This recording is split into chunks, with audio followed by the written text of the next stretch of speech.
What up, nerds? You want to get into photography and you want the film look without all the film work. Well, these won't get you that.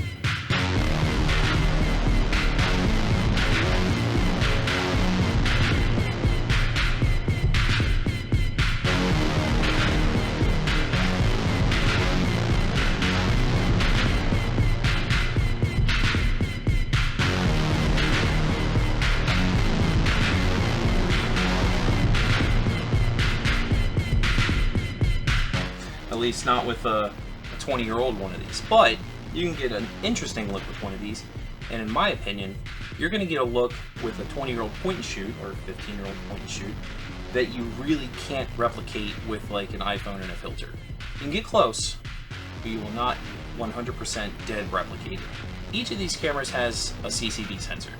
And a lot of people talk about, like the colors and how much different it is between CCD and a CMOS sensor, which is what every modern camera uses. I don't always think that it's the sensor. I have a theory that it's the processor. But when these get hit with light, there's a blowout, and like the whole row of pixels gets killed in light, and that is a CCD thing. And that I will agree that is a CCD quality. Some people view it as a flaw. I view it as a feature. Other than that, these are fun. These are always fun to play with. They only shoot in JPEG. They don't shoot in RAW or NEF was the Nikon one. I set these to have like super saturation, more contrast, like vivid. As far as video does, these two do 640. This one does 720. They all kind of have that grainy look, but I mean, these two do good enough that I wouldn't mind watching YouTube videos of these. Like, I probably have watched YouTube videos of these. In fact, I shot a whole YouTube video with this one for my car channel because it gave me that mid-2000s street racing video look that I really wanted. If you go to buy these cameras on eBay or an auction website or a camera website, they are overpriced in my opinion. But that's my opinion. I don't know about your opinion. However, I bought each of these at the thrift store for like 10 bucks. In fact, this one came in a box of cameras for 10 bucks. But that was pre-pandemic. I paid 10 bucks for this one and 10 for this, or I paid 8 for this and 10 for this. I'm not sure. But I had to buy a weird charger for this one. That was like $30. This one actually does pretty well as far as actual photography. These two do okay as far as fun photography.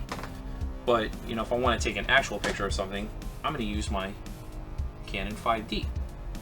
So, as far as Digicams go, or, point and shoot cameras, or whatever you want to call them, they still make them. Like, you can go onto Sony, Ricoh, I think Leica makes them, Canon, obviously. Canon PowerShot G7X Mark III.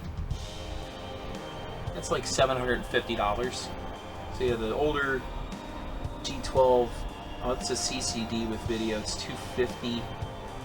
My buddy Flesh Simulator, who gave me this 4-pound maul of a Nikon that I'll talk about later, he got a G11, I think, for $150. But to put things in perspective, I got my Canon 5D Mark II for $150. Now, I already had a nifty-50 lens, which I think I paid 50 bucks for, so like $200. I had a 24 megapixel camera that would take movie quality 1080 video and a full frame sensor, which each of these sensors has a 1 2/3 of an inch sensor. Now, I'm not saying like bigger sensor is always better, but in this case it is. These things are neat. They're just neat. Yeah, so just find something you like the looks of, because they all will kind of put out similar looking photos. I like how the Panasonic looked until I really started using the Canon and Sony So I'm kind of switching teams a little bit, I think. I don't know if I'm going to get rid of the Panasonic. I'm kind of close to it, but I might sell the Sony or the Canon. I'm not sure yet. But anyway, thanks for watching.